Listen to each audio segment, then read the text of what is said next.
అందరికీ నమస్కారం అండి. Welcome back to our channel Samaha creations. ఇక ఈరోజు వీడియో ఏంటి అంటే, మీ ఇంట్లో ప్రశాంతత నిండాలి అంటే ఏం చేయాలో మీకు తెలుసా? వెలుతురు ఉన్నంత వరకే మన నీడ మనతో నడిచేది. మనుషులు కూడా అంతే. అవసరం ఉన్నంత వరకే మనతో ఉండేది. నిజమే కదా! ఎన్నిసార్లు మోసపోయినా సరే మరొక్కసారి నమ్మటమే ప్రేమంటే. ఎవరికి తల వంచనిది ఆత్మగౌరవం. ఎవరి ముందు చెయ్యి చాచనిది ఆత్మాభిమానం. ఎవరిని కాదనలేనిది ఆత్మీయత. ఇక ఈ మూడిటి కలయికే మనిషి యొక్క జీవితం. ఎవరి బంధం కోసమో, ఎవరి ధనం కోసమో మనం పాకులాడాల్సిన పని లేదు. మన మాట ఇంకా మన గుణం బావుంటే చాలు. అవే అన్నీ మన దగ్గరకు వస్తాయి. ఎక్కువగా మరిగితే నీళ్లు కూడా ఆవిరైపోతాయి. అలానే భరిస్తున్నారు కదా అని బాధ పెడుతూ ఉంటే బంధాలు కూడా తెగిపోతాయి. గుర్తుంచుకోండి. పని వల్ల ఒత్తిడి పెరగదు. దాని గురించి ఆలోచించడం వల్లే ఒత్తిడి ఎక్కువవుతుంది.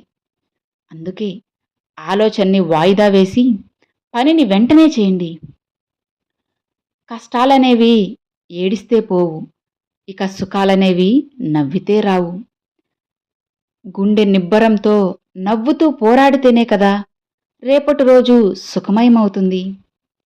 సందర్భం ఇంకా అవకాశం దొరికిన కూడా ఎటువంటి తప్పులు చేయని వాడే నిజమైన ఉత్తముడు. గుర్తుంచుకోండి.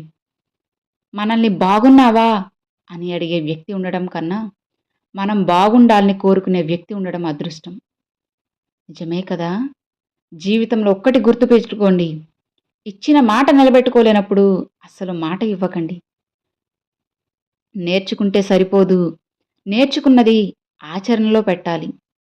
చెయ్యగలను అంటే సరిపోదు. చేసి చూపించాలి. ఈ కాలంలో కుటుంబమంతా బావుండాలి అంటే ఇంట్లో దుర్వసనాలకు అలవాటు పడిన వారికి, గాలికి తిరిగే వారిని, కుటుంబంపైకి గొడవలను తీసుకొచ్చే వారిని నిర్దాక్షిణ్యంగా మెడ పట్టుకొని బయటకు గెంటేయాలి. ఇక ఈ పని ఏ కుటుంబం అయితే చేయగలదో ఆ కుటుంబం ఎప్పటికీ కూడా సంతోషంగా ఉంటుంది. కానీ ఇలా చేయడం ఒక కుటుంబానికి అంత సులభమేమి కాదు.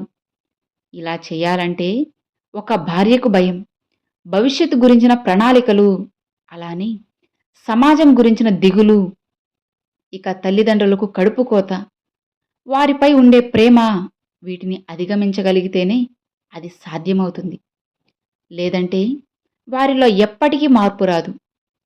మీ జీవితంలో కూడా ఎలాంటి మార్పులుండవు. బ్రతికినంత కాలం భరిస్తూ బాధని దిగమింగుకుంటూ బ్రతకాల్సిందే. ఇక ఈ సమాజంలో ఇలాంటి మనుషులు, అలానే ఇలాంటి కుటుంబాలు ఎన్నో ఉన్నాయి.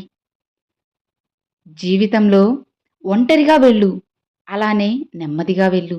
అంతేకాని వేరేవాడు నీకు సాయం చేస్తాడని మాత్రం నమ్మకం పెట్టుకుని వెళ్ళకు.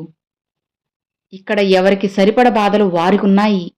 వాటి మధ్య నీకు సాయం అందుతుందని ఎప్పుడూ భ్రమపడకు. అది నీ తప్పే. నమ్మకాల మీద కూసింత, నీ మీద కొండంత నమ్మకం ఉన్నప్పుడే బ్రతుకు బావుంటుంది. ఇవన్నీ వదిలేసి వారికి నేను ఎప్పుడో ఏదో సాయం చేశాను, నాకు కూడా చెయ్యందిస్తారని కలలు కనకు.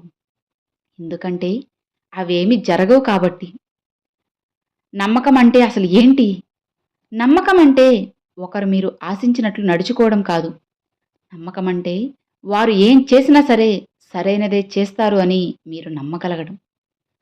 ఒకవేళ మీరు అలాంటి నమ్మకాన్ని వారిపై పెట్టుకున్నట్లయితే ఇక వారు ఏది చేసినా కూడా మీ నమ్మకాన్ని వమ్ము చేసిన వారిగానే కనిపిస్తారు. మీ ఉద్దేశంలో నమ్మకం అంటే కేవలం వారు మీరు అనుకున్నది లేదా మీరు ఆశించింది మాత్రమే చెయ్యాలి అని. లేదంటే అది మీ దృష్టిలో నమ్మక ద్రోహమని. ఇక మీరు ఇలా అనుకుంటే వారి యొక్క భావాల పరిస్థితి ఏమిటి? వారి యొక్క మనసుకు ఎలాంటి అధికారం ఉండనక్కర్లేదా? జీవితాంతం వారు మీ నమ్మకాన్ని నిలబెట్టుకుంటూ కూర్చుంటే ఇక వారి స్వేచ్ఛను ఎవరు గౌరవిస్తారు? చివరికి వారి జీవితానికి ఎలాంటి సమాధానం ఇచ్చుకుంటారు? నేను ఒక ఆదేశాలకు బానిసనయ్యాను, ఒకరి నమ్మకాలకు బందీనయ్యాను. వారి కోసమే ఈ జీవితమంతా, నాకంటూ ఏ జీవితం లేదా? అసలు జీవితం అనే దానిపైనే అవగాహన లేదా అని గుర్తుంచుకోండి. మీరు ఎప్పుడైతే ఇతరుల స్వేచ్ఛని గౌరవిస్తారో, అప్పుడే మీకు ఎలాంటి నమ్మక ద్రోహం జరగదు. అర్థమైంది కదా! ఒక వ్యక్తికి కేవలం డబ్బు ఉండడం చేత వాడు గొప్పవారు కాదు. డబ్బుతో పాటు సంస్కారం ఉన్నప్పుడే ఆ డబ్బు 10 మందికి ఉపయోగపడేలా ఎవరు ప్రవర్తిస్తారో వారే కీర్తిని గటిస్తారు. కేవలం చదువు మాత్రమే ఉండడం గొప్ప విషయం కాదు. చదువుకున్న వాళ్ళు ఎందరో దారి తప్పిన వాళ్ళున్నారు. చదువుతో పాటుగా సంస్కారం నేర్చుకున్న వాళ్ళే ఎలా బ్రతకాలో నేర్చుకుంటారు. అప్పుడు ఆ చదువు పనికొస్తుంది. ఒక భార్యని తన భర్త ఎలా ప్రేమించాలంటే, తన శరీరాన్ని ఎలా అయితే తాను ప్రేమించుకుంటాడో, సరిగ్గా అలానే మీ ఒంటి మీద ఒక చిన్న మచ్చ వచ్చింది అనుకోండి, దాన్ని పోగొట్టుకోవడానికి విచిత్రమైన ప్రయత్నాలన్నీ చేస్తూ ఉంటారు. నిజమే కదా! ఇక దేహంలో ఏదైనా నొప్పి కలిగిందంటే, దాని గురించే ఎంతో ఆందోళన చెందుతూ ఉంటారు. ఇక ముఖంపై ఏదైనా తేడాగా కనిపిస్తే, దాన్ని వెంటనే సరిచేసుకుంటారు. అలానే నీ దేహాన్ని నువ్వు ఎంతలా ప్రేమించుకుంటావో, అంతకంటే ఎక్కువగా మీ భార్యను ప్రేమించగలగాలి. ఎందుకంటే, వివాహం తరువాత భార్య దేహం భర్త, భర్త దేహం భార్య కాబట్టి. ఒకరిపై ఒకరికి ప్రేమ ఎప్పటికీ ఇలానే ఉండాలి. ఎలాగైతే వారు తమని తాము ప్రేమించుకుంటారో, అప్పుడే వివాహ బంధంలో భార్యాభర్తలు జీవితాంతం సుఖంగా, సంతోషంగా ఉండగలరు. గుర్తుంచుకోండి. అర్థమైంది కదా! ఇన్ని మంచి మాటల్లో మీకు ఏది నచ్చిందనేది నాకు తప్పకుండా అయితే కామెంట్‌లో షేర్ చేసుకోండి. మరొక మంచి వీడియోతో మీ ముందుకైతే వస్తానండి. అంతవరకు సెలవు ఫ్రెండ్స్. Thanks for watching.